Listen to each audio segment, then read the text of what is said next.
Okay, so good morning, brothers and sisters in the Dhamma. So today we have a bit of changes. We have brother Stephen from New Zealand, all the way from New Zealand, to lead us in the chanting. So shall we start? I will play the slides, and then Stephen will lead us through.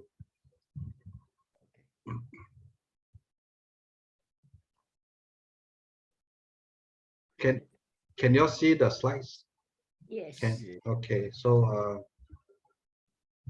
okay.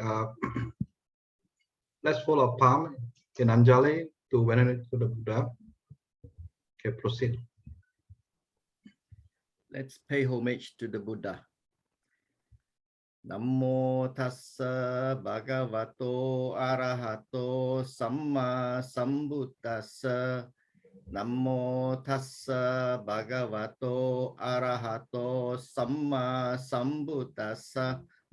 Namo tassa bhagavato arahato samma sambuddhassa. Let's take refuge in the triple gem.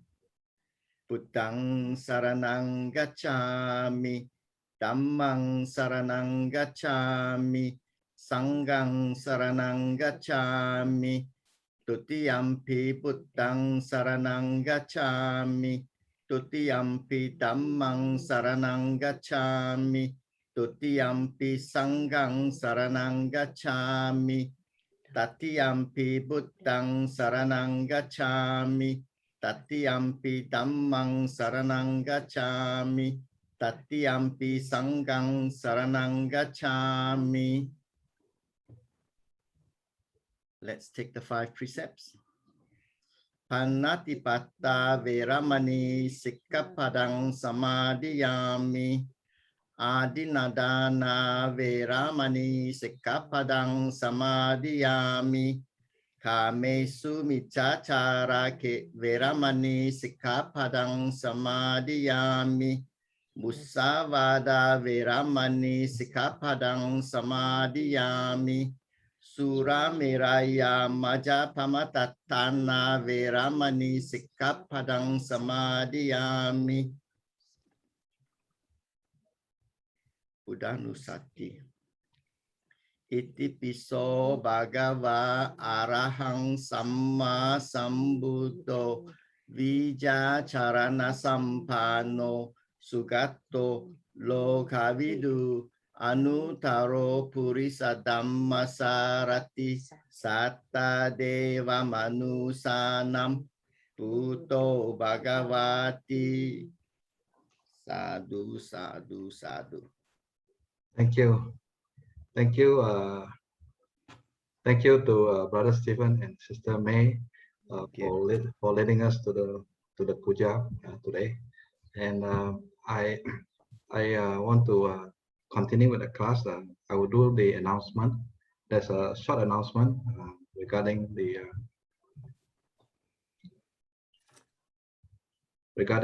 next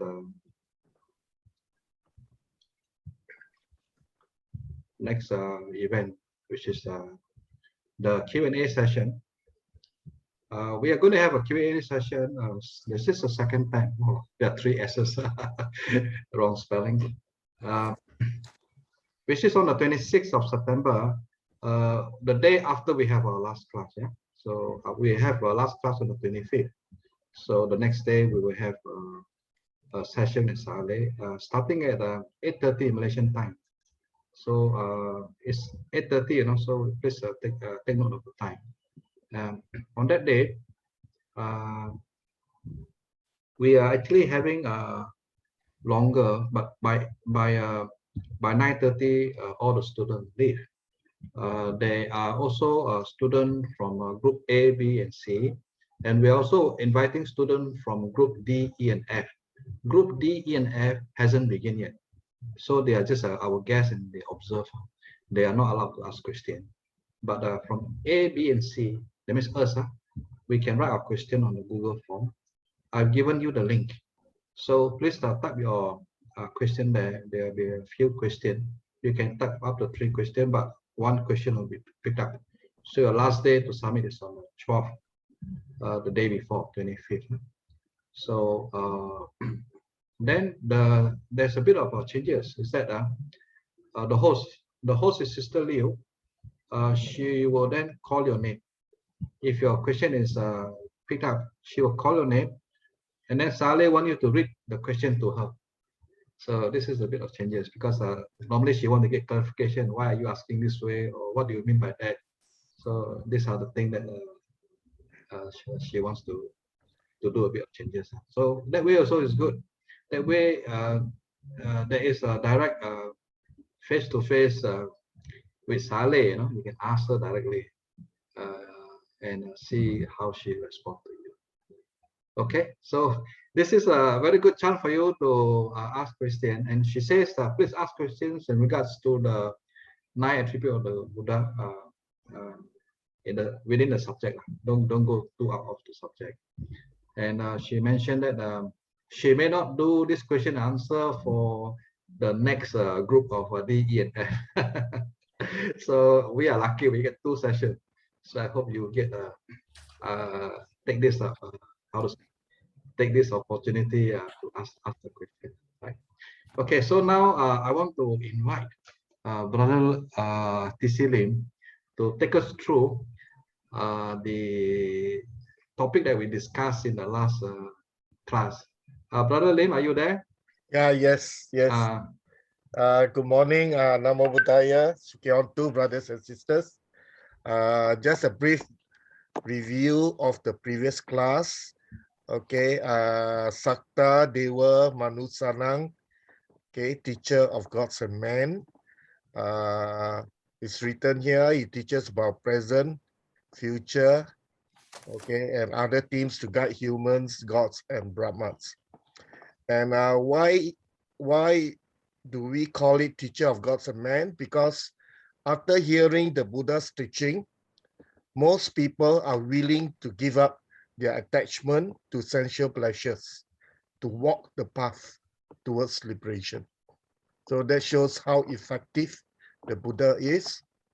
And also, the Buddha is one with an all-knowing mind, and with skillful means, the Buddha is able to see the characteristic and tendencies of all beings very clearly. And this ability of special skillful means enable his disciples to attain enlightenment within a short time. Okay, the example given is the enlightenment of Kisa Kotami.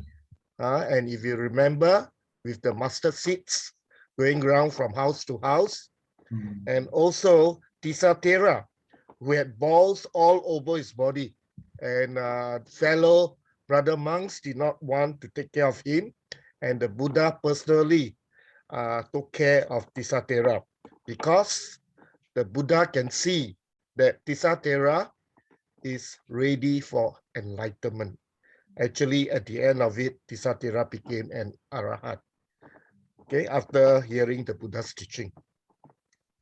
Okay, and what does the Buddha teach? Okay, basically is doing no evil and performing good deeds and purify one's mind. There's Appamada 183, if I'm not mistaken. So this is the gradual path of the Buddha's teaching. It's beautiful in the beginning, beautiful in the middle, and beautiful in the end. In the beginning is doing no evil. Doing no evil here means kusala karma, or wholesome deeds. It means abstinence from doing evil deeds. Okay, and performing good deeds is after learning how to abstain from performing evil deeds, because it is important that Buddha highlighted that to avoid evil deeds, because evil deeds will bring us to the 4 awful states, apaya. And once we go down, there is very little opportunities to do good, and it's difficult to get out of apaya or the 4 awful states.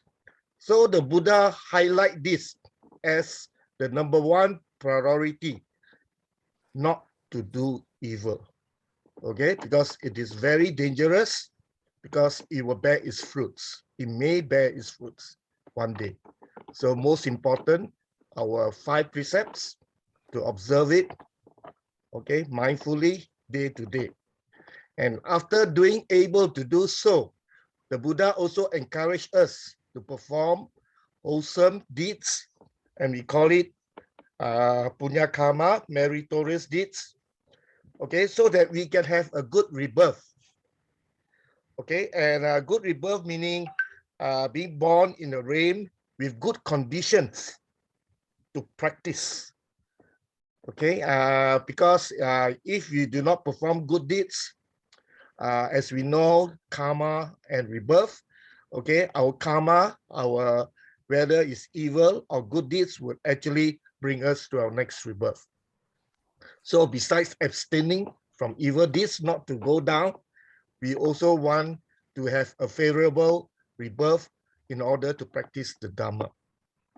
And of course, above all, is to purify our mind through samatha, concentration, meditation, and vipassana, insight meditation.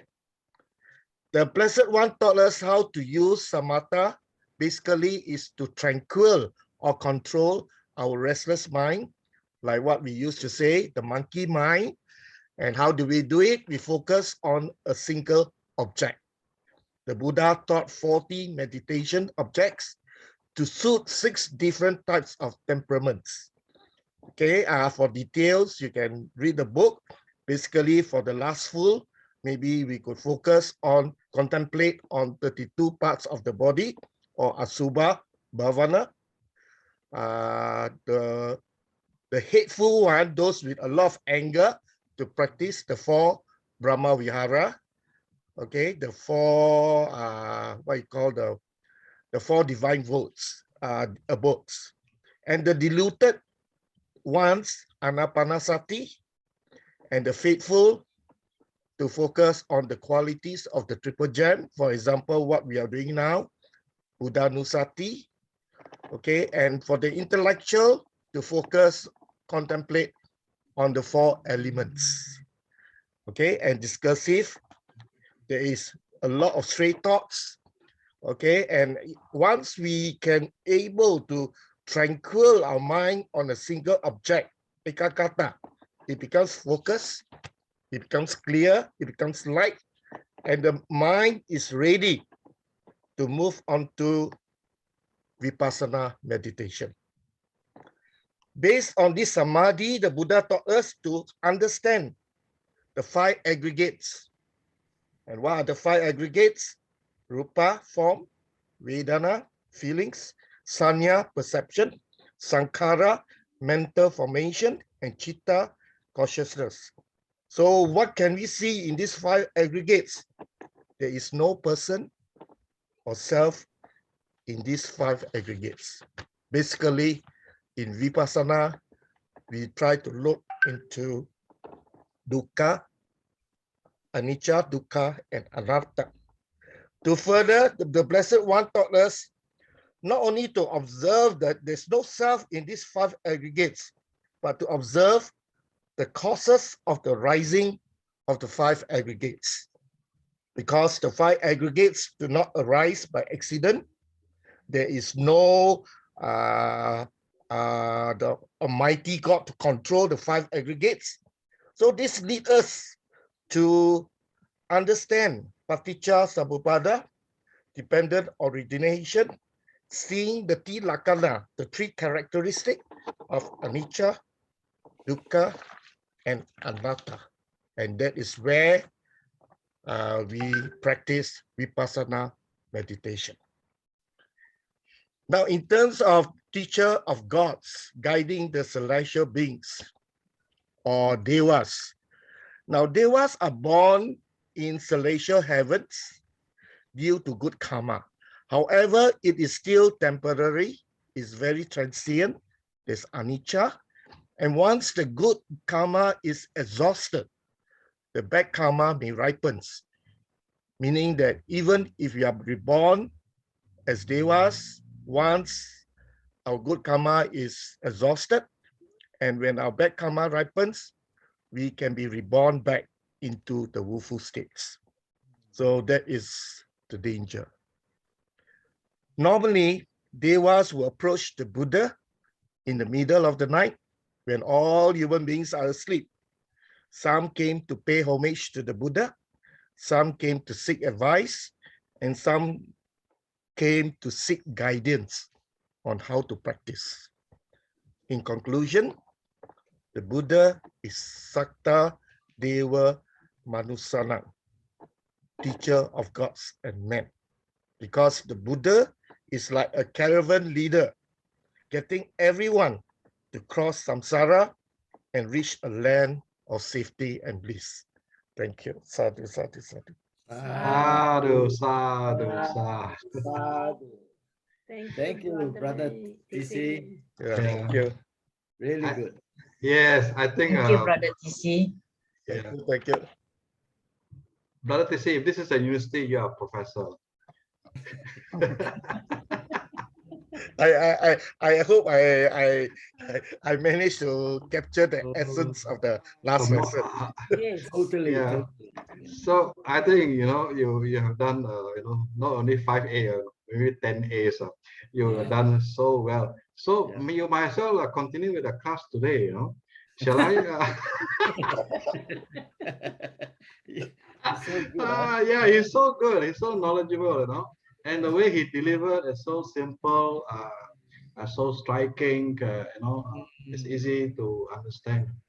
So, Brother Lin, I think we should continue with you leading the way. Oh, no. Aiyo. I will add in some sharing.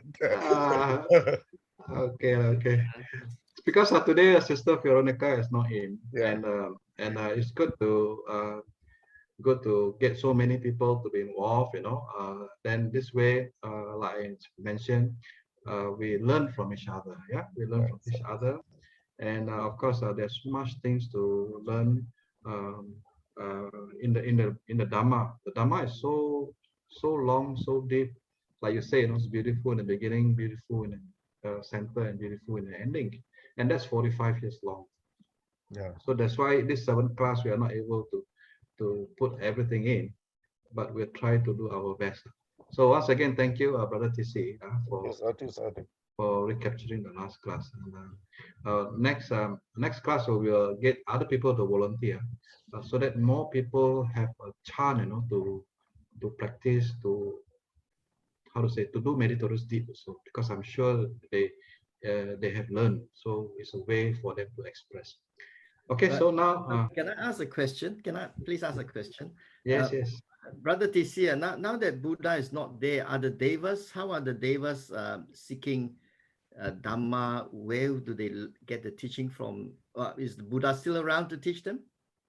The Buddha has passed into Mahaparidibana, so the Buddha is not around to teach, but perhaps into Sita heaven, where the future Buddha is.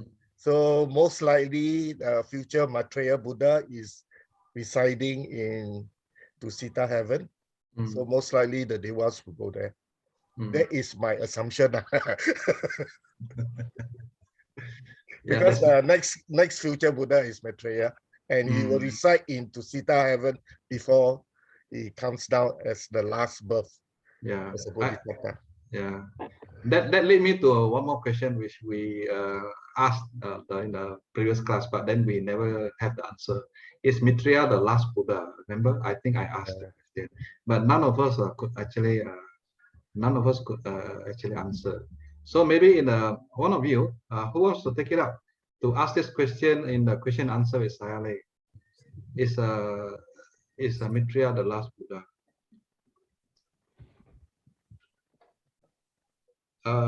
Sister Mei-Ling, are you here? I wish to. Yes, I'm here, Brother Baks. Yeah, I wish to inform you that this coming class, question and answer, Saleh finally decided to agree to do the Buddha Nusati meditation.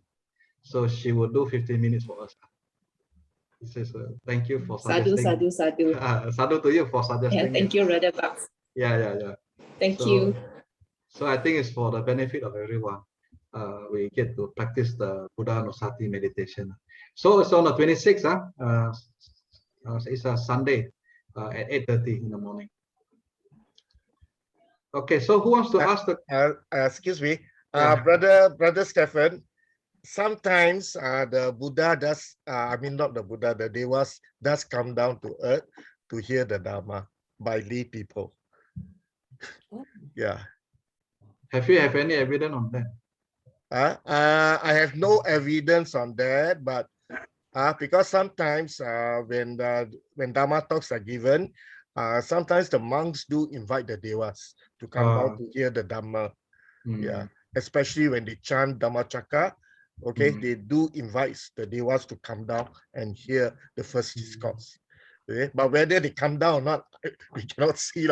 It's unseen beings. But there have been cases where Buddhists, they take photos, and you can see certain lights, Ops, they call it ops. Ops, they call it ops. But whether they are Devas or not, I cannot tell you. I don't know. But that's what they say. It could be Devas. Yeah. Yeah. Can I add? Yeah. I agree with TC Lim. Yeah. Because when I read this autobiography of Ajahn Mun, the great Thai monk master, at night also he used to teach the yakas and the devas. It is mentioned. Yeah. So these devas and all these beings, they also would like to seek, especially those who are interested in Dhamma. They will know who are wise people. Then they will come down and deal with them. Yeah. So what TC Lim says is correct. Excuse me, I would also like to add a little bit because I have heard some friends say those who really have psychic power. Eyes actually can see, actually they rejoice when they see Dharma teaching, and the Deva all surround actually rejoicing with us and coming around to listen and with lights and things like that. So after that, one of the psychic will tell the lay teacher saying that each time you actually share Dharma, a lot of Devas and higher beings actually are around, rejoice together with us. How happy to see that. So that also make us feel the confidence that the Deva are also around and to rejoice and to listen to the Dhamma. And I also have a lay teacher, or very experienced lay teacher. He each time he actually share Dhamma, he also invite the Deva to come around. And during the talk, I think because he's quite high level teacher, during the talk he also sense that the Deva's presence. So many times, not only one time, so many times he actually share the Devas are rejoicing. And sometimes some question being asked by lay people are actually prompted by the Deva. So some question being actually asked by the lay people. So very interesting, and it's very, very pleasant and happy to hear this. Thank you for sharing. Another example is some high level monks giving talk, and then the yogis or Buddhists hearing the Dhamma, they can feel a fragrant smell. Yeah, so they say some assume that they was around because out of nowhere, there's no weed, nothing. Then you can hear a fragrant smell, Yeah. And after the talk is over, the smell gone. And just let you all know that in the sutta it also mentioned that on Upusata, Saka, the king of Deva, will send his messenger to observe people who observe the 8 precepts. Wow. The reason, why? Because that this Tavasimha world and those Asura, they always fight. So this Saka wish to have more people who are virtuous. So then they will reborn in Tawastimsa heaven. So the population will become more. That is, so every this full moon, he will send his messenger to observe human being who observe a precept. Yeah. So I take this opportunity to invite everyone to observe 8 precepts this coming full moon. This coming full moon will be conducted by Bhante Dr. Dhammapala. And then also, can we take this opportunity to invite the Deva to listen to us on this Zoom? Sadhu. So it's a bit strange, you know. Normally we have a presence, you know, in a shrine hall where Dhamma is delivered and the Devas are around. But now in Zoom, what happened? So this is my question. So how does the Deva present in the Zoom Dhamma talk like this? Maybe we should ask Saleh this question. Who wants to ask? Wait, I want to ask John. John is so another clever person. John, what are your thoughts, John?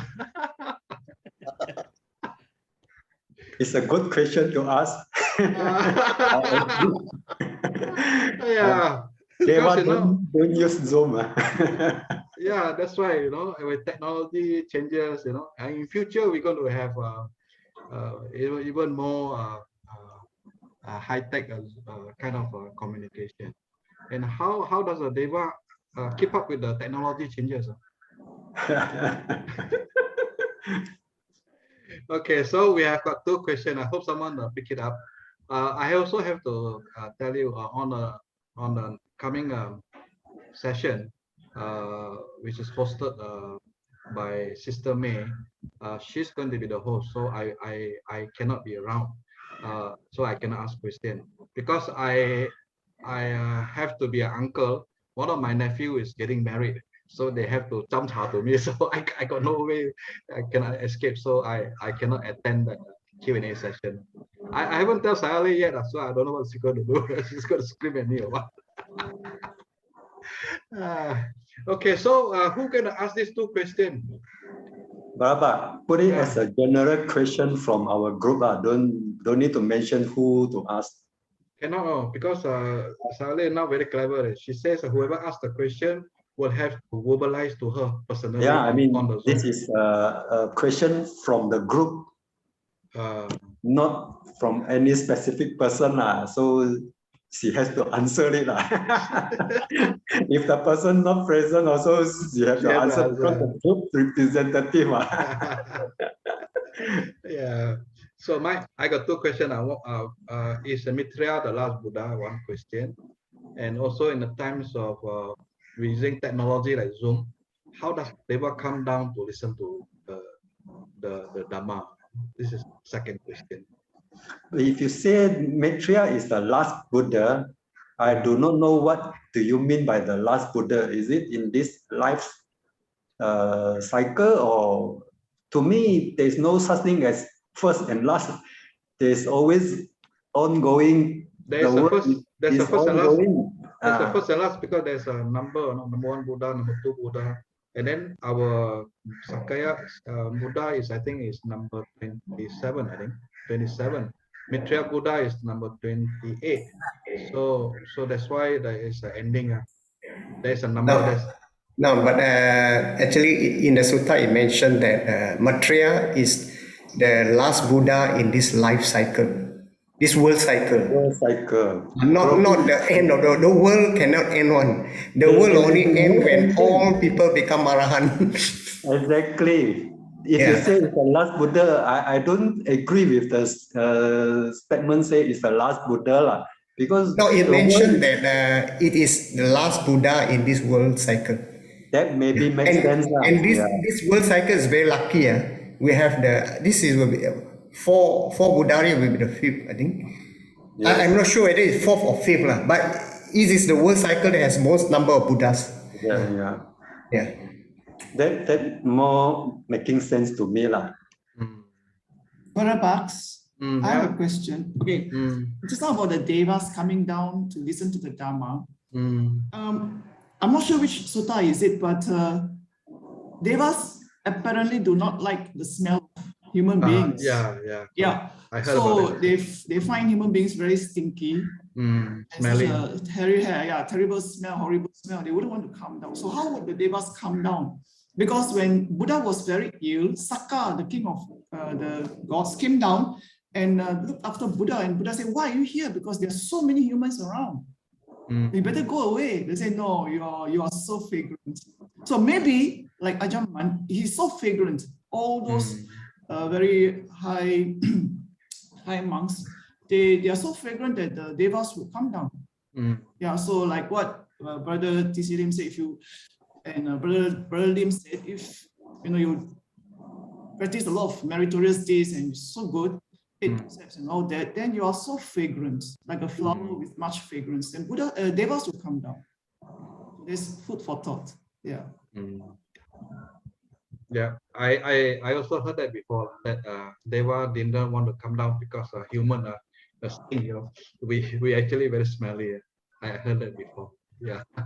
Thank you for sharing, Sister Pei. Thank you for sharing.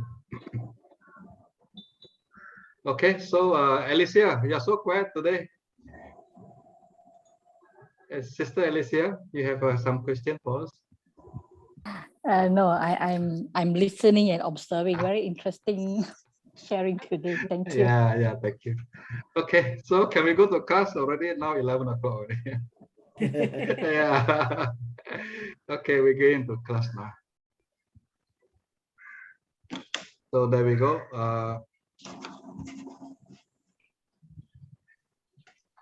So brothers and sisters, now welcome to class number 6. Today is September 11th. The topic for today is Buddho, right? So as we know, Buddha means the awakened one. In the Sanskrit word, Buddh means to wake. So he's a man who has woken fully, as if from a deep sleep, to discover that suffering can be overcome. Now, I like to read from a book. If you have the book, please read along with me. Go to page one. Go to page 131. All right. So I read Buddho, the enlightened, awakened one. Buddho means awakened. The Buddha was awakened with the knowledge of the fruits of liberation. He awakened to everything, the past, present, and future. What does awaken involve? Under the Bodhi tree, the blessed one was awakened through his own effort by directly realizing the truth, especially the Four Noble Truths: suffering, the origin of suffering, the cessation of suffering, and the path leading to the cessation of suffering. The Buddha said, what must be known is directly known.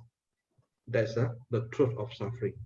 What must be abandoned has been abandoned. That means the truth of the origin of suffering.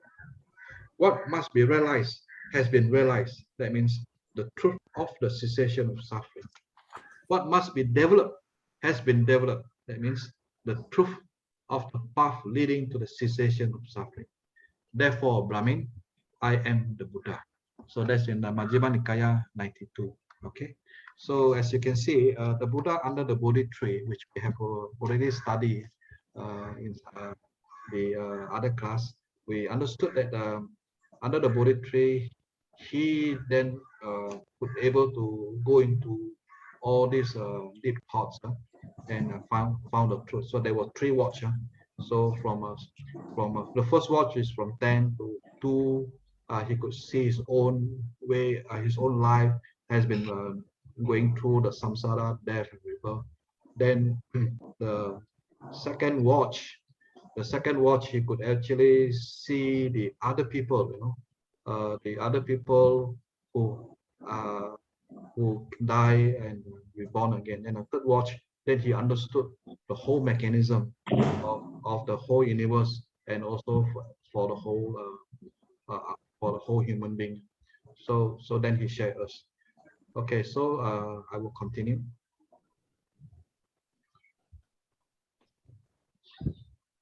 Okay, so this is the Four Noble Truths. I think this is important. especially as we live in a multicultural country like in Malaysia.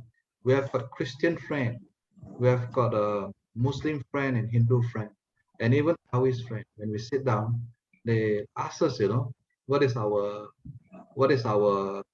Buddhist is all about, what is our teaching. So this is the main thing. This is the core teaching of the Buddhism, which is the Four Noble Truths. So it's, to me, I used to say it's like a chiu pai choi. Like for example, if you're a restaurant, your signature dish, what is your signature dish?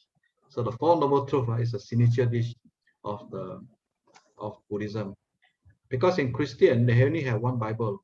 In Muslim, there's only one Quran, and that is their main teaching. Whereas in the Buddhism, we got so many books, and in the book got so many other chapters. So it's very hard to explain in one term. But the Four Noble Truths is very easy to explain. So if we explain the Four Noble Truths, then we actually telling the people our core business, so to speak, right? So the four noble truths is number one, the noble truth of suffering, as the Buddha mentioned just now. There's existence of suffering, in our life as a human being. As long as we are conditioned to the air that we need to breathe, food that we need to eat, we are conditioned, and also to all the people, all the things that surround us, we are subject to suffering. And the second noble truth is the origin of suffering. What is the origin of suffering? As we know, the greed, hatred, and delusion, right? So that is a source that brings suffering to us. The more you get, the more suffering. Like for example, a person has one wife, then he want to enjoy another wife, he gets a second wife. So although he get the pleasure, but actually it brings a lot more suffering to him, right? So the great hatred and delusion, I think we will go into details later. And number three is a cessation of suffering. So the Buddha also say, all this can be stopped. All this suffering can be stopped. If we understood the dependent of origination, where the Buddha has actually come up with a simple formula. He say,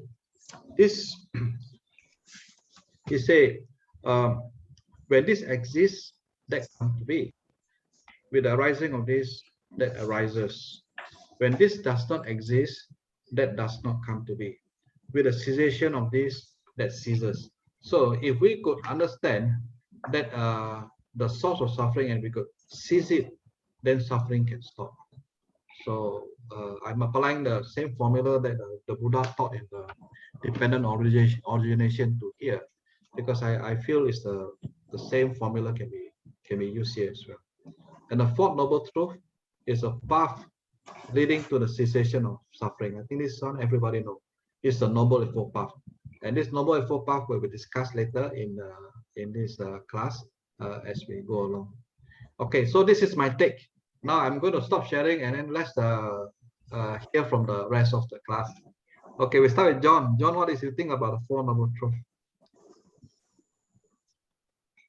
What do I think about Four Noble Truths? Yeah, I mean, or what do you think about the way I present the Four Noble Truths? Is it correct, or is it in line to what you think? Theoretically, yes, it is like that lah. But practically, I think also very much on the individual, whether you really understood what is the Four Noble Truths. A lot of people study purely for knowledge. So when it comes to practical part, how much do we really understood what is Four Noble Truths? And in fact, different teachers also could have interpreted differently. So if you follow teachers, I mean, not everybody teach the same thing one.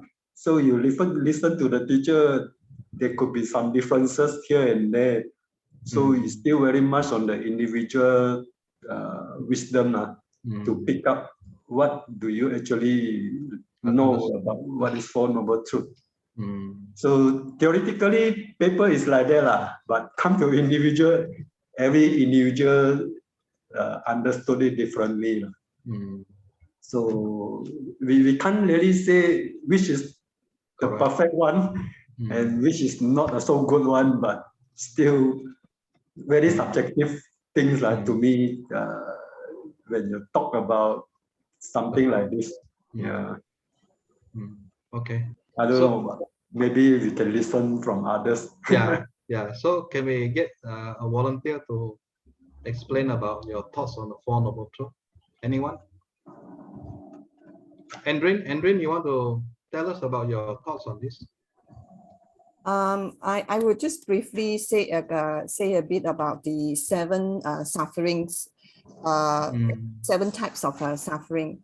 The first one, the birth, aging, death, grief, association with the dislike.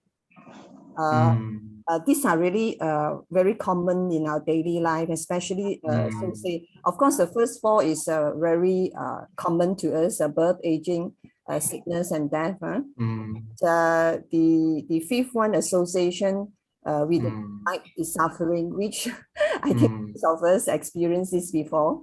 Yeah, correct. A lot of the dislike feeling, unpleasant feeling arise when you know someone that we associate with dislike person's character or whatever. So it's another suffering, you see. But again, unpleasant feeling arise, and we tend to hold on to this and having aversion, and that's where suffering comes.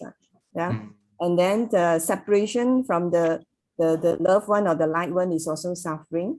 This is part and parcel of a life, or the death, you know, or even not even death.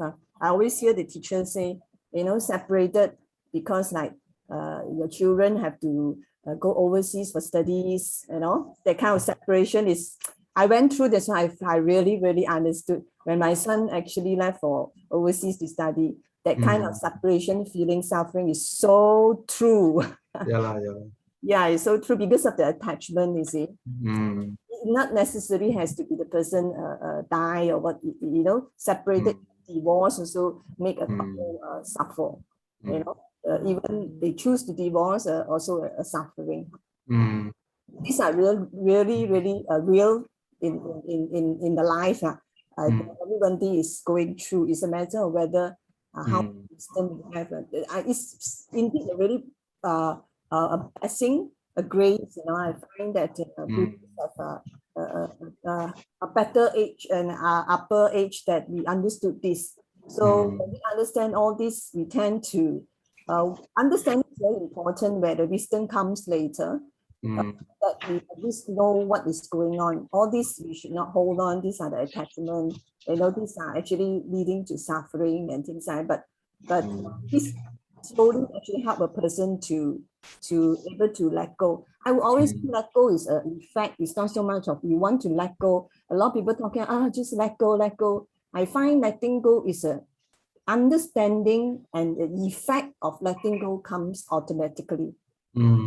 It's not so much of, let go lah. Why you attach to your son so much? You attach to your daughter so much. Let go this lah, let go the anger lah. No, I find that just by plainly saying let go is not sufficient. You know, the person need to understand the whole teaching. Why let go? When the understanding comes, wisdom comes, letting go automatically.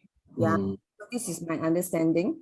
And not to get what one's and it's also suffering. We want a big house, you want a nice handbag, high position, we want to buy this, buy that, and we can't get it. It's also suffering. But many people who don't understand the teaching of Four Noble Truths, they keep on chasing all this fame, all this materialistic. A lot of rich people find very empty, you know, in their mind. So this is actually when you understand this is everything is empty and not existing, so you don't really go for it in the end, you see. So lastly is the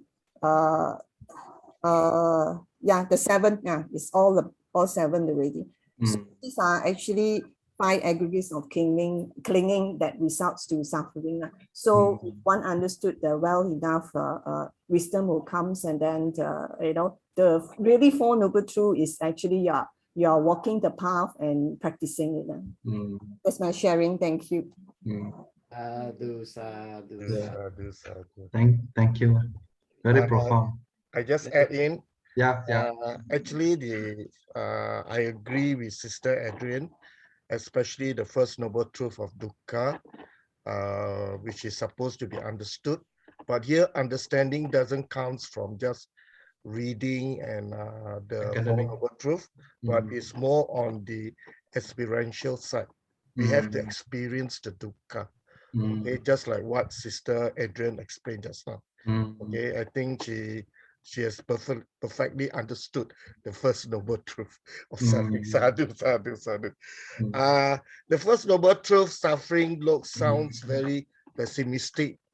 Okay, actually it's neither pessimistic nor optimistic, but it's actually being realistic. Okay, it's seeing things as they are. Okay, and they are actually, I think in the teachings, it was mentioned there are three aspects of experience. First is attraction or enjoyment. Okay, example, when we see a charming person, you like him, you are attracted, you enjoy seeing that person again and again, you derive pleasure and satisfaction from that person. So this is enjoyment. So this is the first experience, first aspect of dukkha. The second aspect is this enjoyment is very transient. It's not permanent. Okay, when situation change, we become sad, we become unreasonable, and even sometimes behave very foolishly. So this is adinava. And the third aspect of experience is if you have no attachment to the person, you are completely detached, meaning there is freedom, there is liberation. This is Nisarana. So this is liberation in this context, not the final liberation of Nibbana. Okay, liberation in the sense that you are able not to get into, you're not, there's no attachment, there's no loba, there's no dosa. So that is liberation, right? And there are also three aspects of dukkha, suffering. One is the ordinary suffering, as what Sister Adrian has mentioned, birth, old age, satisfaction, separation from the present, and so on. And we call it dukkha. Okay, but another form of dukkha is the dukkha produced by anicca. Okay, we call it the vipari lama dukkha. Okay, means that a happy feeling can become painful, can become suffering, can become sad, okay, because the situation change. So this is caused by change, anicca. So the first is dukkha, okay, dukkha caused by dukkha, the ordinary suffering, yes, as mentioned. The second is the dukkha caused by anicca, by change. Okay, a happy feeling can become sad when situation change. And the third one is more difficult to see. That is sankhara dukkha. That means seeing the five aggregates as dukkha. Okay, here seeing the five aggregates as being dukkha is actually seeing that, experiencing that, seeing anatta, non-self, no soul. Okay, there's nothing within this five aggregate, this human machine. Okay, like the commentator, the famous Buddha Gosa says, mere suffering exists, but no sufferer is found. The deeds are, but no doer is found. That is more difficult. This sankhara dukkha is more difficult to experience and more difficult to understand. Okay, that is for the dukkha part. And the dukkha, and then for the samudaya origin, is basically is to abandon it. Okay, it's not to understand that tanha is the cause of suffering. That is not important already. We have to learn how to abandon craving. Okay, that means we got to put into action. How are we going to eradicate this tangha? Okay, basically there are certain causes and conditions necessary for this continuity of beings or existence. First, there is ordinary material food. Food is also a cause for existence. What we eat, we become. And contact of our sense organs, including the mind with the external world, the consciousness, and last, the fourth, is the mental volition. The mental volition is actually the strongest. It's the will to live. All of us don't want to die. We want to exist and re-exist. And this is the root of existence and continuity through good and bad actions that we do in our life. So if we go on a higher level, as we go through the higher stages of sainthood, slowly and surely, our actions become more kiriya in nature, like the Arahant. Right? Because even good deeds will bring us back to samsara. We will still go round and round. That is at a different level. But which level are we depends on each individual. Okay, and of course, Nibbana is for us to experience this of what we do. We can think of Nibbana in a more mundane sense, that whatever good things that we do, we can feel the bliss of our good deeds. Yeah, so that is in the very mundane sense, until the time we reach the supra-mundane Nibbana. Okay, of course, the supra-mundane Nibbana, we got two, okay, within the lifetime, okay, with all our bases intact, and after, when we pass into Mahapari Nibbana, no bases at all. And the last is for us to practice, to walk the path, and that is none other than the Noble Eightfold Path. So the Four Noble Truths is not for mere reading, it's for us as a guide, as a light. And we have to put into practice day in, day out, experience dukkha, understand how to abandon tangha. Each time craving arises in us, how are we going to break it? Right? And also, you know, at a lower level, experience the bliss. That one of the qualities of the Dharma is the fruits are immediate. We don't have to wait till the next life to see the fruits of our efforts. And of course, we got to strive with diligence the Noble Eightfold Path. My 5 cents contribution. Thank you, Brother Lim. I have a question for you. You mentioned there is suffering, but there is no sufferer. So I think you and I, we know of the Buddha used to say, well, this is not mine, right? This I am not. This is not myself. So it's actually quite easy to understand what the Buddha says. You know, this is not mine. This I am not, and this is not myself. I think he referred that to the 5 brigades. Yeah. So just now you mentioned there is suffering, but there's no suffering. So we still suffer in the sense that we are still a human being. You know? So how do we overcome this? The suffering itself. You know? So how to overcome? There's no sufferer. We know theoretically we know there's no sufferer. Yeah. But in reality, we still suffer. Yeah. I mean, we are still in the mundane world. Still correct. So, what is your answer to mine? My answer is to practice vipassana meditation. Yes, that's what the Buddha says. The body can be sick, but the mind may not be sick. So if we can experience the level of mental cultivation, we are on the right path. There is no sufferer. Because when we talk about suffering, who is suffering? The body or the mind?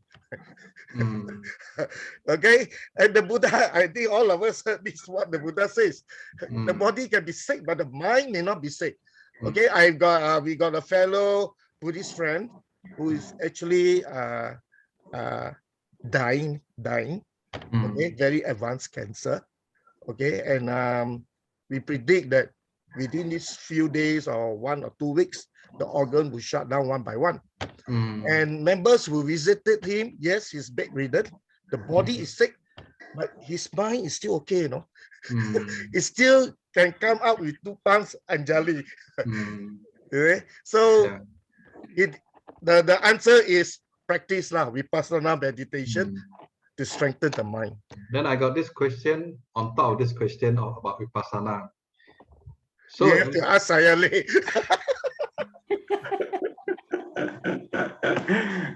So in the vipassana, we can see, you know, the 4 elements, you know, the mental factor, the 52 mental factor. We can see the 89 chitta, sekka, chitta, sekka, and chitta. So, but when we come out of the vipassana meditation, we still suffer somehow, you know. So the pain is still there. From what I understand, if you reach a certain stage of attainment in one's meditation, your mind becomes very strong, very strong. So even though you come out of the meditation, okay, if you are very, very seasoned yogi, okay, your mind may not be disturbed. You feel the pain, yes, you feel the pain, but you will not, your mind is still very steady. That's what I understand. Yeah. Yeah, so that's the answer to the question. Even coming out of the meditation, the mind will still be strong, but that depends on the high level of a practice. I have not reached that level. Yeah, maybe can I add on that? Yeah, what you say is partial in the sense that especially when you do samatha meditation, of course during the period of meditation, whatever defilement is being suppressed. That's why you feel calm and peaceful. So these defilements are still there. Only thing, you got the ability to suppress them. But when you come out of meditation, as what T.C. Lim said, if your meditation power is very good, you still sustain. But when condition arise, it may come out again. So we need vipassana to do it, to uproot. Earlier you just suppress, you push down only. So the ultimate is to uproot it completely. When we uproot, of course, it's a good, you see things as they really are. You really see the true nature of things. Then you realize it. At that time, the defilement completely uprooted. So meditation is only just to temporarily suppress only. Yeah. Thanks. Thank you, Brother Heng. This is a very interesting subject. Of course, you know, it takes time to meditate, to realize it. Okay. The realization of the Dhamma is not purely on studying the text and understand what the Buddha teach, but it's more on the personal experiencing. What Buddha said, what truly known, the suffering, what is truly known, it's not knowing theoretically, but knowing through the practice. Like you have to go through into the meditation, develop your mind. So from your meditation, you see the realistic of the phenomena. So you see anicca, dukkha, anatta. So if you can see the anatta part, there's no self. Yes, you have a pain in the body, but this body is not mine. Like what you say, it's not myself. Yeah. If you truly see what is anatta, your body can have a lot of pain, but your mind is not disturbed. So this is what the Buddha means by truly known in the first noble truth, the suffering. So if you just understood by the theory, truly understood, that there is not a wisdom. This only wisdom in the book. That's academic. That's academic intelligence. Academically wisdom, but not spiritually wisdom. So that's why I say their theory and the practical are completely two different things. Yeah, yeah. Bhakti-Vedanta, the realization of this. Yes. So there's no easy way out. When it comes to Dhamma, you still have to put effort to practice. So some Mahayanists say, you don't need to go to meditation, you just develop your wisdom. But wisdom cannot be developed by reading the text. By chanting, they like by chanting. If it's so easy to develop wisdom just by reading and chanting, and by and also by donating. If you donate 10,000, it straight go to heaven. Exactly. So everybody also can become arahant. Why people go into the jungle to cultivate? Yeah. If it's so easy to build the wisdom by just studying what the Buddha teaching, so people don't need to go into the jungle. Why Buddha still ask his disciple to go into the jungle? Even during Buddha time, they do not have this all kind of gadget. Buddha still encourages the disciple to go into jungle to practice. What so we are in this era of technology? So what do you think? Do we have a better chance than the disciple during the Buddha time to reach into the Arahant? Well, not to say Arahant, just to attain the Arya stage. What is the chances and the possibility? So I doubt lah. Okay. Brother John, Alicia, you mentioned a few times about going into the jungle to practice. Is that a way like getting away from all the mundane distraction so that less distraction is better practice? Is that the motive of going to the jungle? For the beginner stage, I think that is very crucial and important because I think we are too exposed to all the worldly things. So even we cannot calm our mind down. So what about talking about development and cultivation? Until we reach certain stage of the calmness, then jungle you can put aside. But to me, at least for the beginner stage, you need a conducive environment for your calmness development. I think that is important. So John, let's say if you become a monk, would you go to the forest to meditate? Well, if the condition is there, I would say that is important. I would say that is important. So if you go to the cave, you're not afraid of the snakes and tigers? Then you have to overcome it. So if you talk to all the forest monks, how do the forest monks survive? Yeah, they have to overcome the fear and all that. If you never step out, you never know.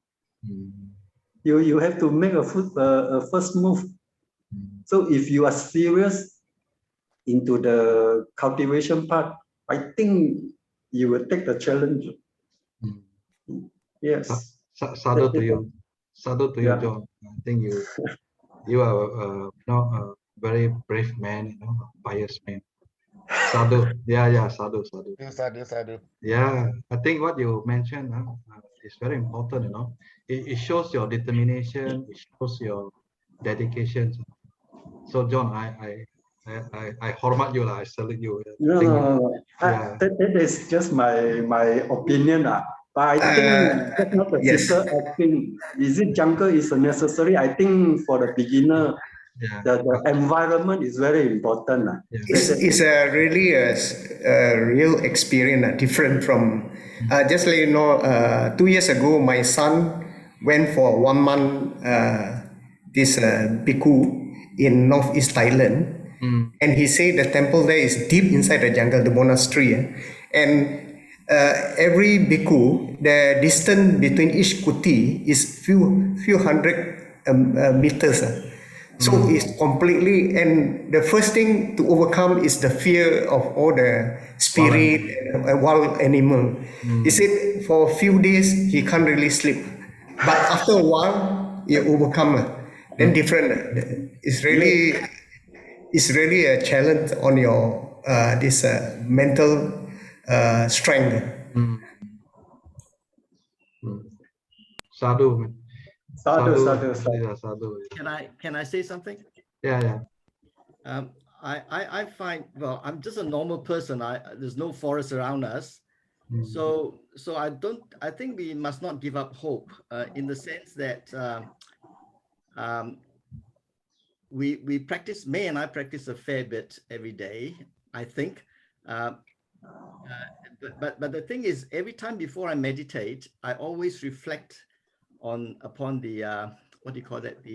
Is this the five reflection every day that we do about we are of the nature to age, we are of the nature to sickness, we're of the nature to die, and what belongs to us will disappear, will change and disappear, and about the karma. So I mean, my wife had been a cancer patient about 3 years ago, and her disease, her sickness has actually put us onto the path. Before that, we would have been practiced about 30 years or so, but we do read books and so on, but I think we have gone a long way since she became sick. And that's because we reflect upon the impermanence of things, you know, and we always talk about we're going to leave each other and so on. So we're prepared to die anytime. And I think we got to be honest with ourselves that we need to practice even in our own house, you know, that when we meditate, we do our best, even for half an hour or 20 minutes. If we put our whole heart and soul into it, you find results coming out, you know, and yeah, I find that that is the case. Of course, you must do your sila part, you know, and observe the 5 precepts and be generous, always be generous and kind, and everything will come your way, everything. And I find that we don't have long time to live, but we are prepared. We are getting prepared. I think that's important. I remember what Adrian was saying before, that when your son went overseas. My mother told me when I left KL to go to New Zealand about 6 years ago, and my mother was crying her heart out every day for a while. And when I went back for after 3 years, she told me that was the case. I was so sad. And now my son is in the Gold Coast, and well, we talk every day, but because of my practice, I don't really miss him anymore. You know, really have to let go. Yeah. Thank you. Thank you for this wonderful sharing. I think today's class is very good. You know, it has brought us to a lot of realizations about our own practice, whether we have practiced enough or we have not practiced enough, or this is the part whereby we have to continue to practice even more.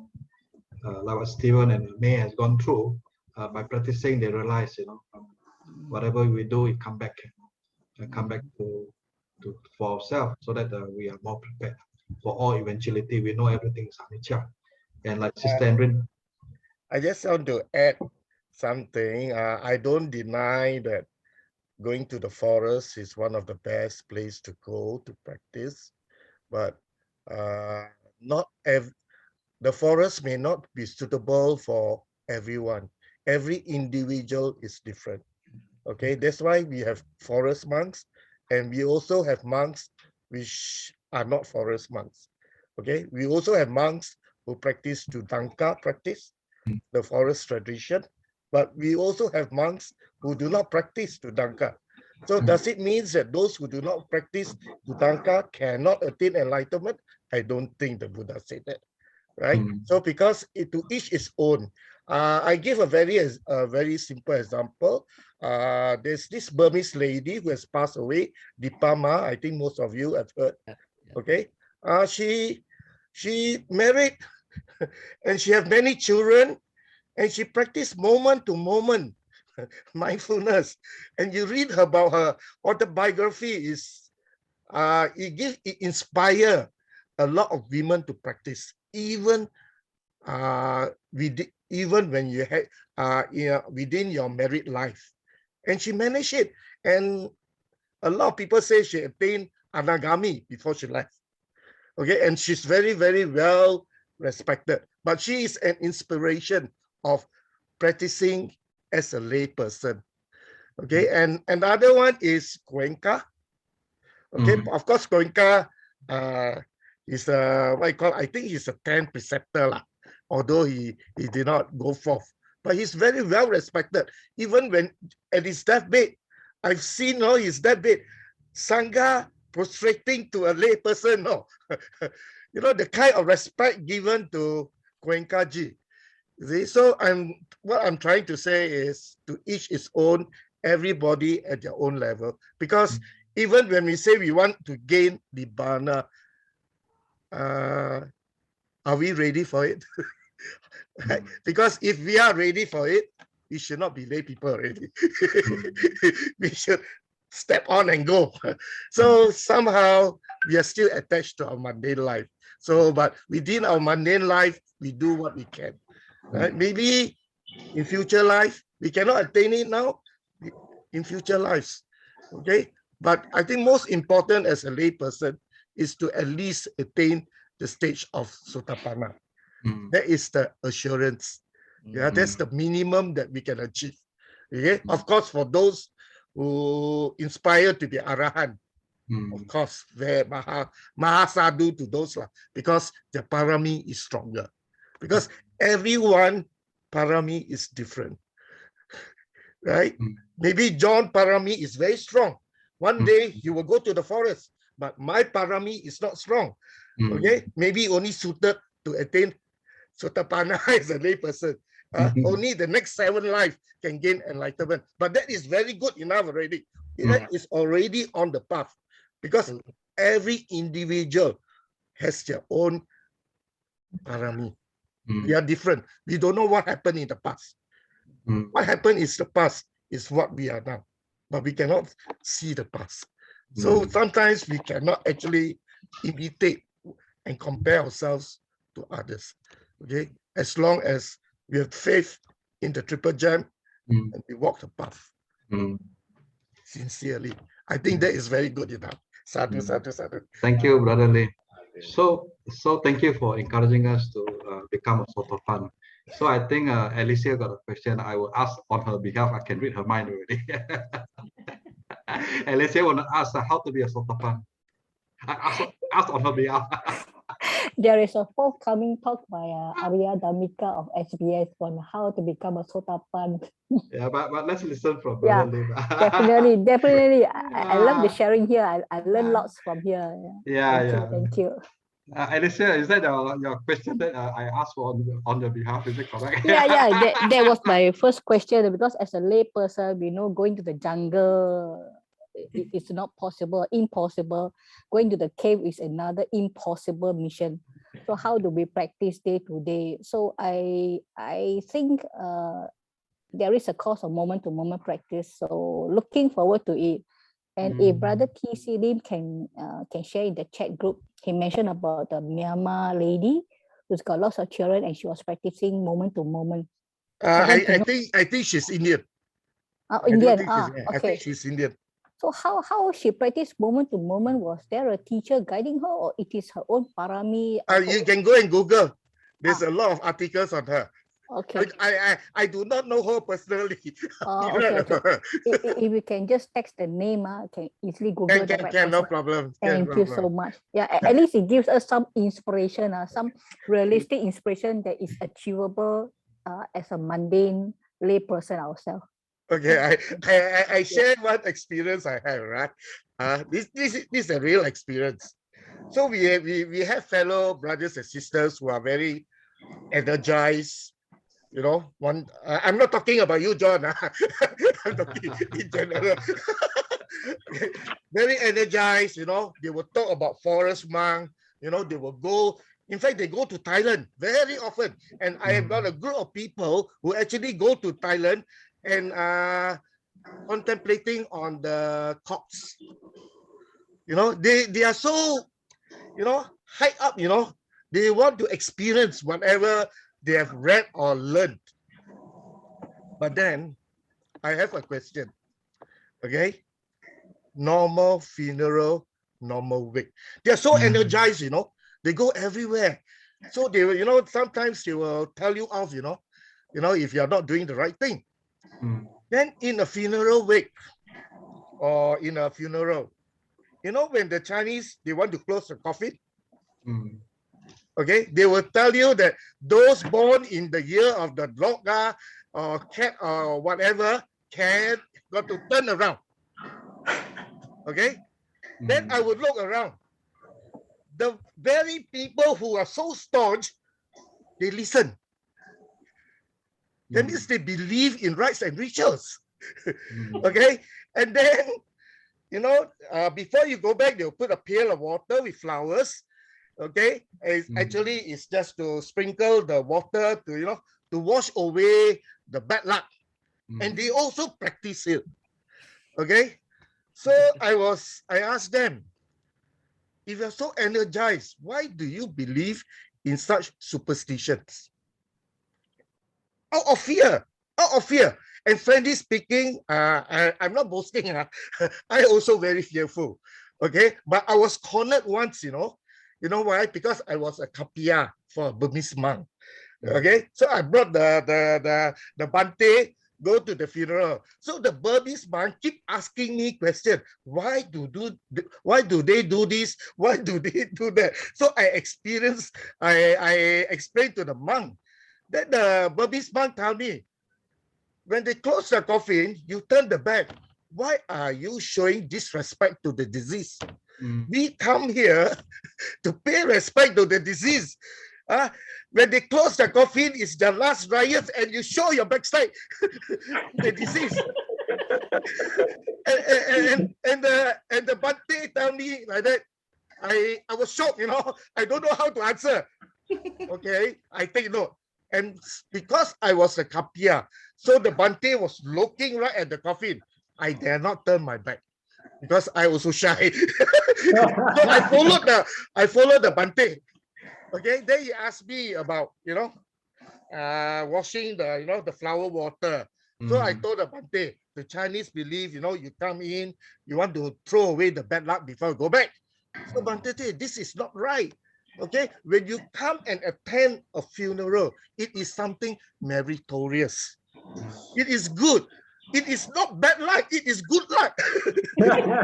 So you wash away your good luck, not bad luck. Right? So since then, of one this experience with the bante, okay, I never turn my head away when the coffin is closed, and I never wash my you know, with the water, just because of that one experience, to turn off, just to challenge. Because one of the qualities to becoming a Sotapanna, overcome your rites and rituals. This is definitely your rites and rituals. If we can't overcome such a thing, forget about being a Sotapanna. We are still believing in superstitions. We fear the unknown. So how strong is our faith in the triple gem? Just my sharing. Satu. Okay, I do a little bit sharing. Just a few days ago, a close friend mother got COVID, and she herself also got COVID. So my friend called me to ask for help to get monks and nuns and all high masters, so-called high masters, to pray for her mother, because she believed her mother got the COVID. Not only COVID, she believes her mother got possessed by spirits. They are Taoists lah. So because she said she saw an image of a spirit on her mother's face, so she asked me to go and send out feelers for prayers. So I was sharing this with a friend who's a staunch meditator, and she meditates like 4 to 6 hours a day. So when I was sharing with her, I said, hey, she needs some prayers, my friend. So this meditator friend was saying, hey, you're not scared, you're sharing all this information with us, with me, because the spirit can go through the phone. Did you talk to your friend personally, or you call over the phone? I said, no, because her home is a COVID. I didn't go to the home, it's always on the phone. You're not scared, the spirit can hear one and follow you. I said, you have reason to be scared. I believe I'm protected by the triple gem. So I am surprised that meditators who believe in the Dhamma so strongly can have this kind of fear or thought, So that made me confused, Why is it people who seem to practice so well and so knowledgeable in the Dhamma can go down to this level of fearing such things, So I'm thinking, I never had this fear, so I won't let this fear creep into me. So now the thing is, yesterday my friend told me her mother passed away in Sungai Buloh Hospital, passed away already. So they, being a Taoist, they're going to just do the burial and then a few days later do the funeral prayers without the body in the house. So I asked, I said, can I just go and pay respect to your mother's altar lah? But of course, stay a distance because they are all COVID ma. So she was saying, like my friend was saying, like, hey, not scared meh? I said, is there to be scared? I also do not know. So now I'm in two minds because this morning one Buddhist brother told me, hey, jangan pergi tau. Dia banyak hal lah. So now, you see, even though my first occasion, I can say I'm protected by the triple gem and confident. But this morning, a bit shaken already, because a Buddhist brother, he's a society member of one Buddhist society, which I won't mention. He said, hey, jangan pergi lah, this kind of thing, You can never know what happens. So that shook me up, So my faith in the triple gem shows very clearly my faith is not strong. You see? So that goes to show when we study a lot, we do a lot of sharing, we think we are okay, But when we are being challenged and put into a situation, when we are in a dilemma, that is the time we get shaken. Then that's the time we know how strong we are. That's my sharing. So I know where I am. Sotapan is a long way. Thank you. Long way, but it's Yeah, I think just sharing also regarding what TC Lim was saying about the experience where people always turn their back when the coffee is going to close. Yeah, this one relate back to our late chief Kesri Dhammananda. He used to, dispel all this belief. So in one of his talk, he mentioned that, why all this thing happened? Because all this, when normally those loved one, they will tend to put this jewelry or expensive things to accompany their dead people, on the dead body. So he said, when your turn, the undertaker will start taking all the jewelry and put it. They were late chief telling us, we all laugh. You say, you stupid, go and turn your back, so they got a chance to go and take the things. After he told us, from then on, we never turn back. I never turn back. I really see. So it really dispel your misconception. Yeah. Really? Really? I believe it's very true because you listen to what the late chief has said. In the old days, I think they used to bury a lot of belongings, Yes. They thinking that the next world, so you put more, then the dead person will have more things to carry on. So this undertaker come out with this idea. You turn your back. Yeah. And not only that, you cannot normally when already, when really covered completely, then okay. So they take their time to close.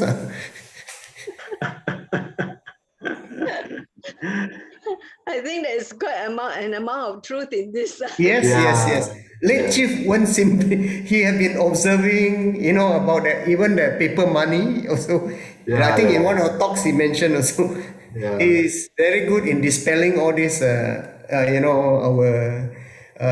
old traditions, which is not logical.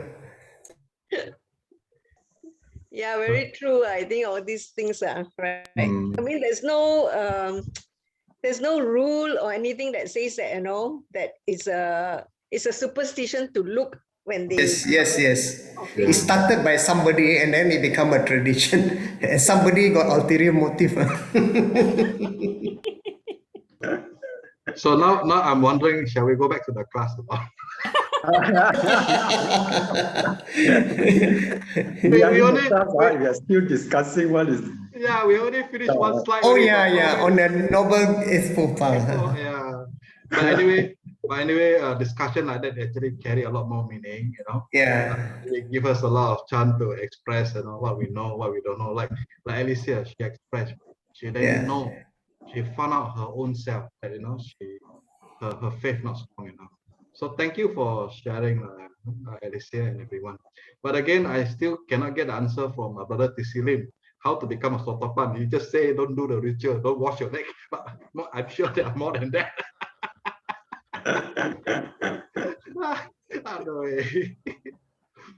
Okay, I tell you, we go back to class now.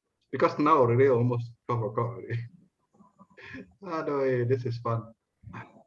All right, this is the first slide. Let's go to the second slide. The second slide is about I think the 7 aging 1, 2, 3, 4, 5, 6, 7. And just now, who mentioned about this? Is it Poiliu or Endrin?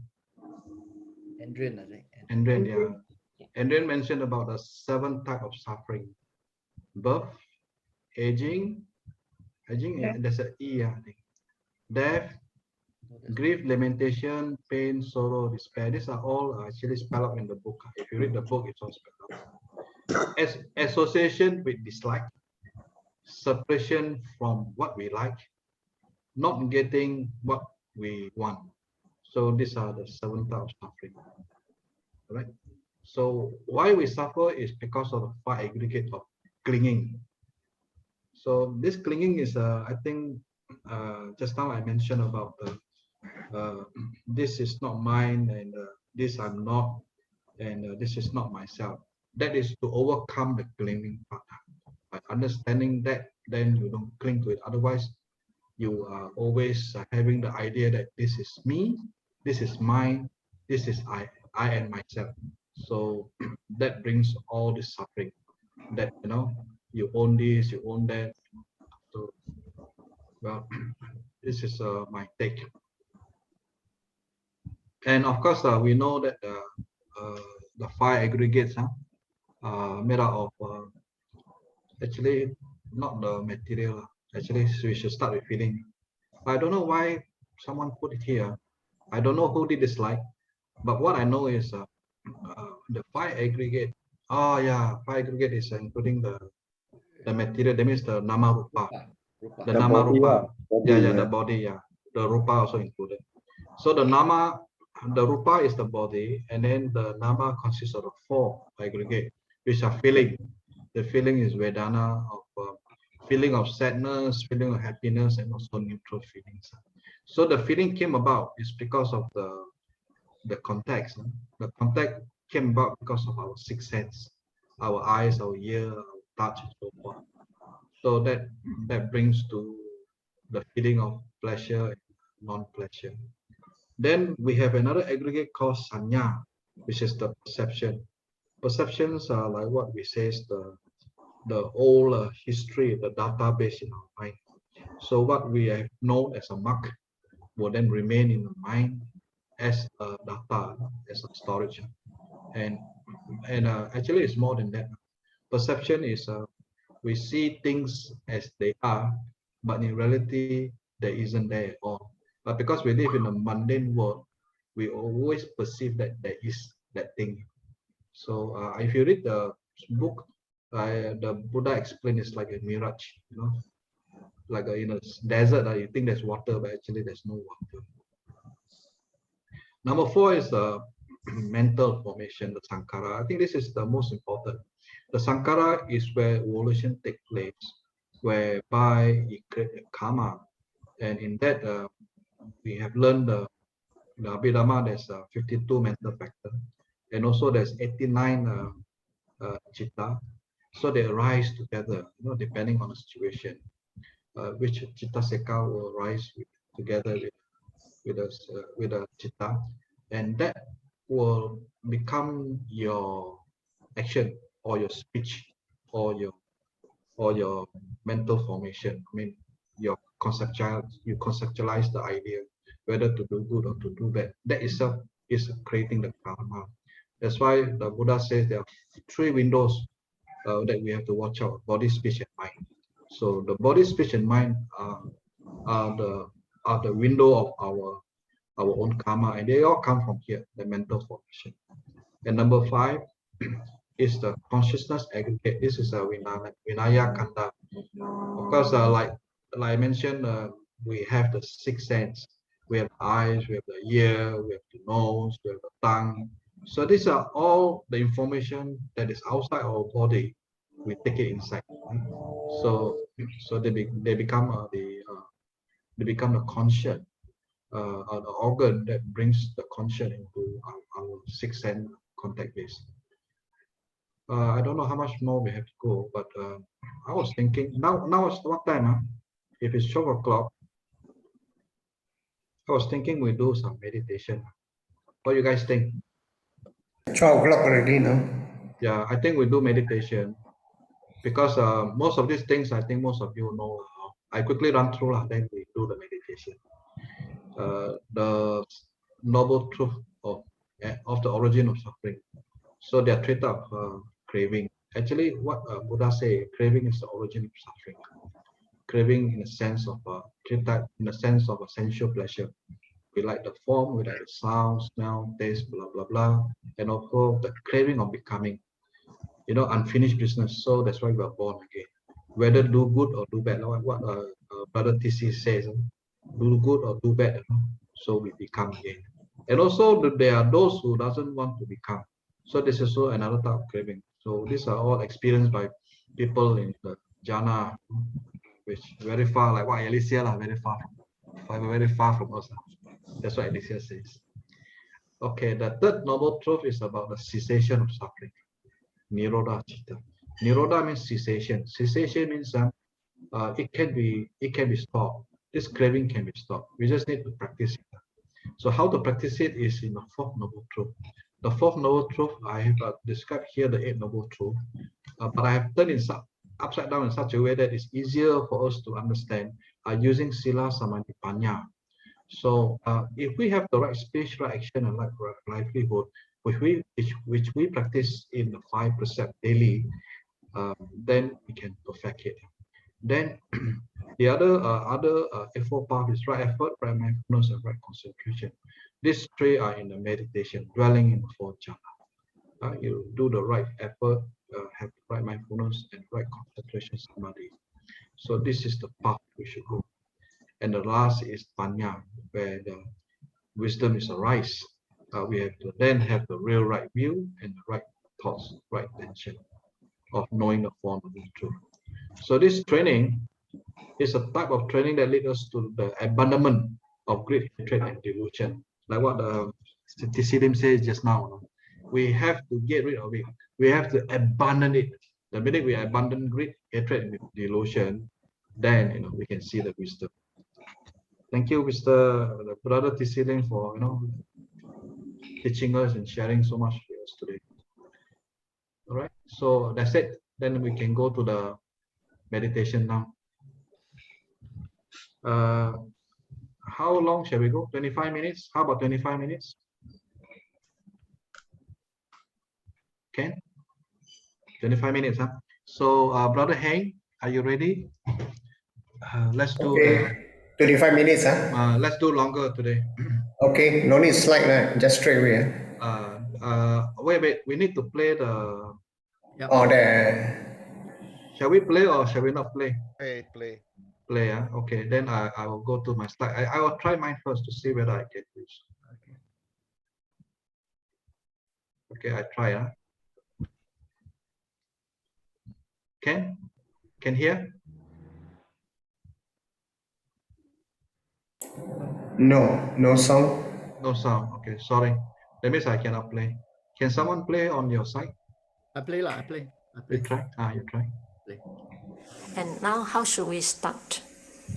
We can hear. First, because all of us come from your mundane world, and come here for spiritual cultivation, but the mind is still restless. Therefore, the first thing you should do is keep on reciting in your mind these 9 virtues. if you can learn my heart already, if you already learn my heart.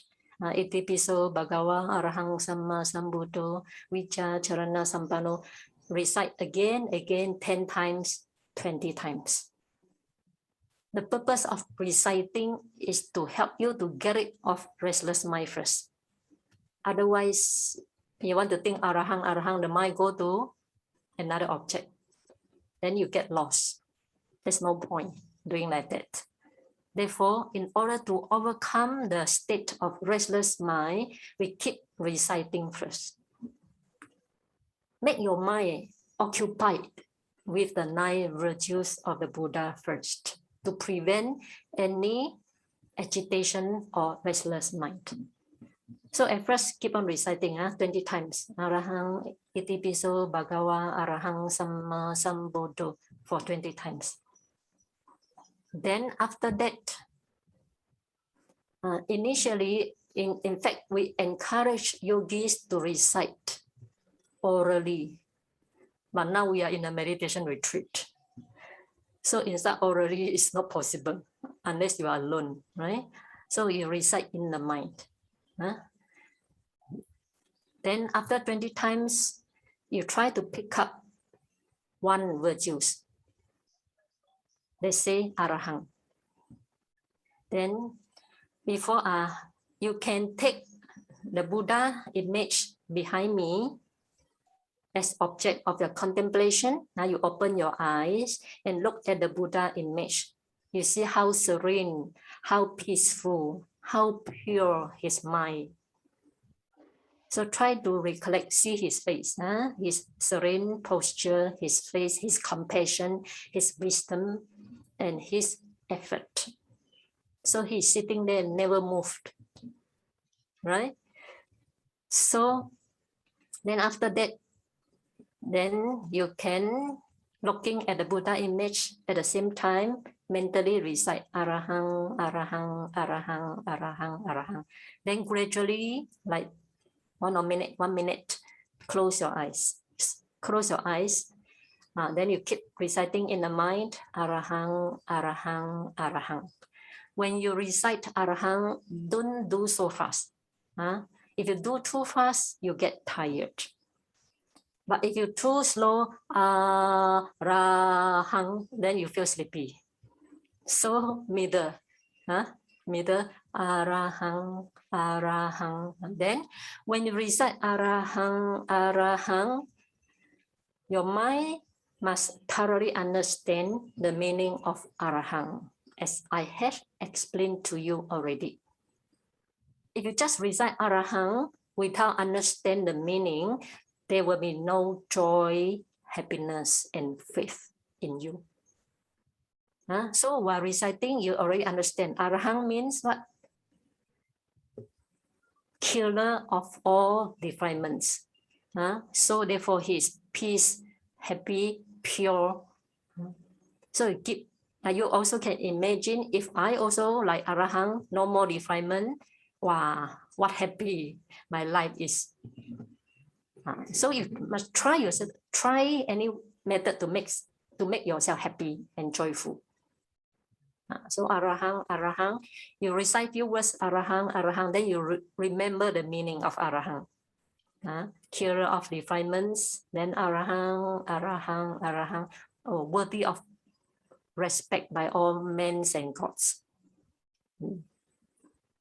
So again, you recite Arahang, Arahang few times, then we recollect his meaning. Then after again, Arahang, Arahang, Arahang, then recollect another meaning again. And once a while, remember the image of the Buddha in your mind. Not all the time. All the time your mind get very tired. But once a while, keep that image in your mind. At the same time, recite Arahang, Arahang, Arahang. After sometimes you recollect the image again, then Arahang, Arahang, and recollect the meaning of Arahang again. Okay, this one you can do about 15 minutes. After 15 minutes, first time you do, you will have a lot of joy, happiness, and faith. But after 15 minutes, joy, happiness slowly go down, come down, slowly disappear. Another time what to do? I would like to suggest you recollect another virtue, Samma Sambuddho, to prevent the mind get boring, to prevent the mind losing the joy and happiness. So you reflect, Samma Sambuddho, change to another virtues. Samma Sambuddho, Samma Sambuddho, understand the meaning. He get enlightened by himself rightly without any guidance from other teacher. And it become enlightenment simply out of compassion for us. So keep on reflecting. Sometimes the tear may comes up. The tear may drop from your eyes. That's good, because you are touched by Buddha's compassion. Then keep on, Samma Sambuddho, Samma Sambuddho, with his meaning for 15 minutes. Then if you feel boring again, then you shift to another virtues, Buddho, Buddho, Buddho, Buddho. Then you understand the Buddho mean awaken to the Four Noble Truths.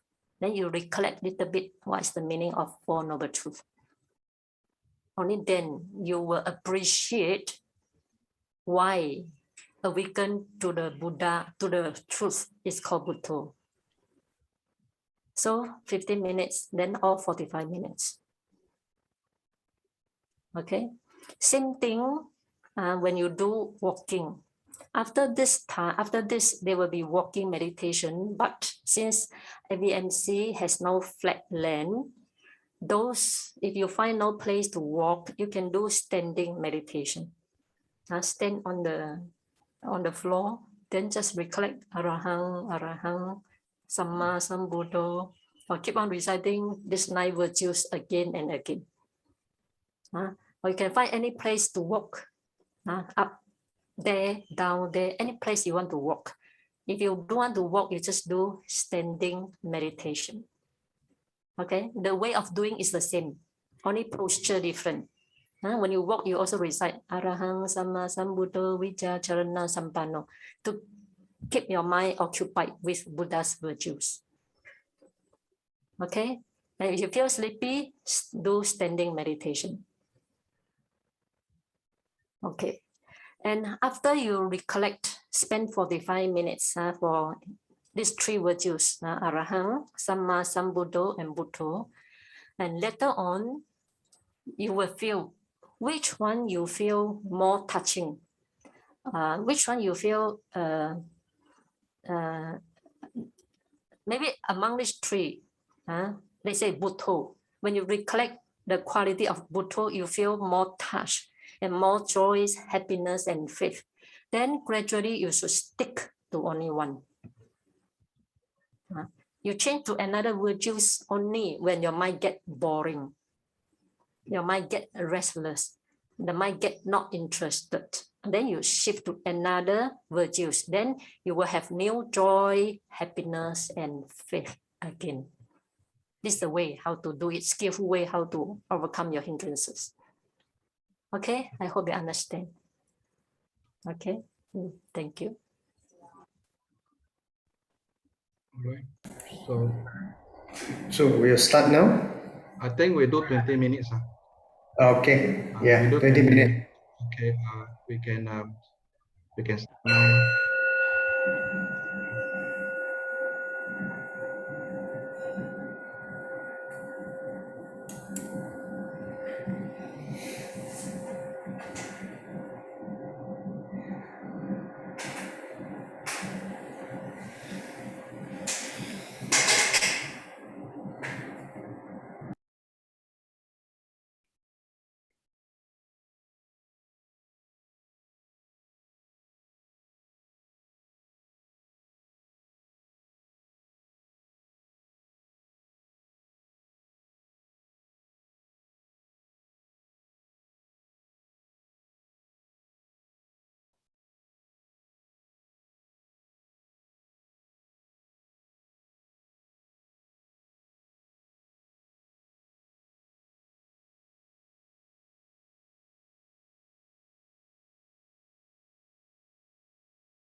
Hello.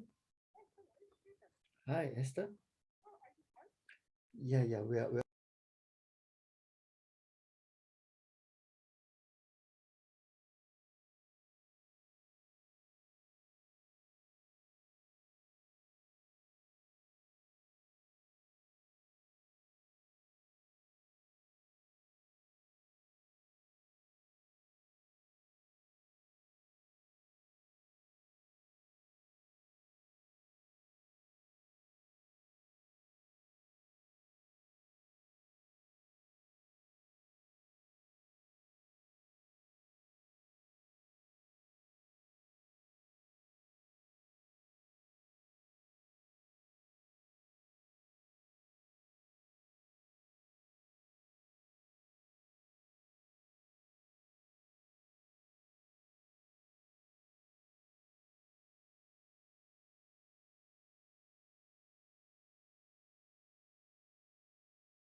Thank you, Brother Heng.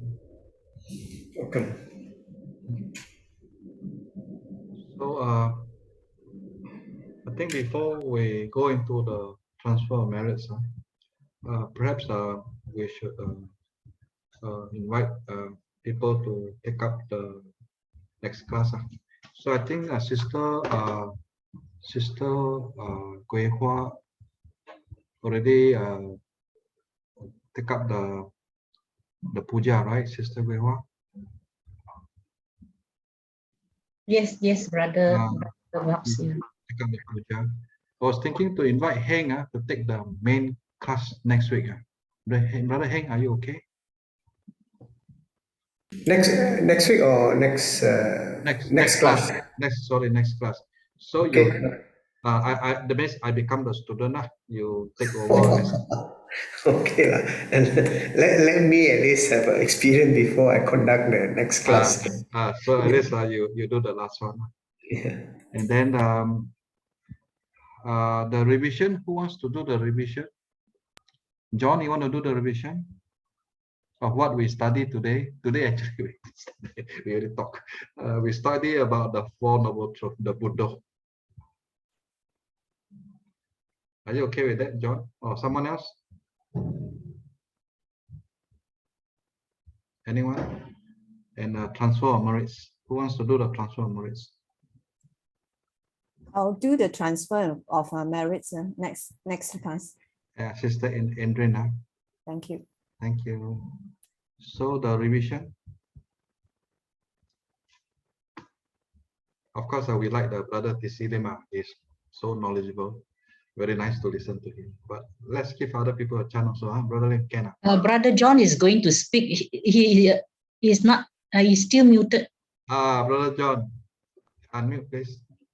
Can you do the revision? Revision, no confidence.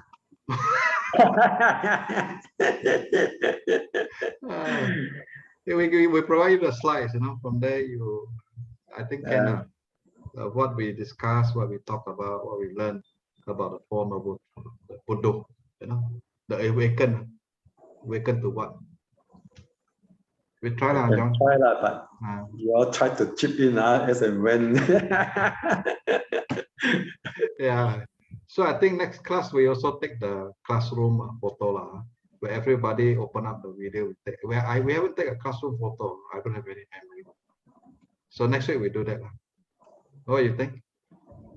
Okay. Good. Okay lah. So now I think we can do the transfer of merits. Shall we invite Sister Pui Liu, right? Sister Pui Liu, please lead us to the transfer of merits.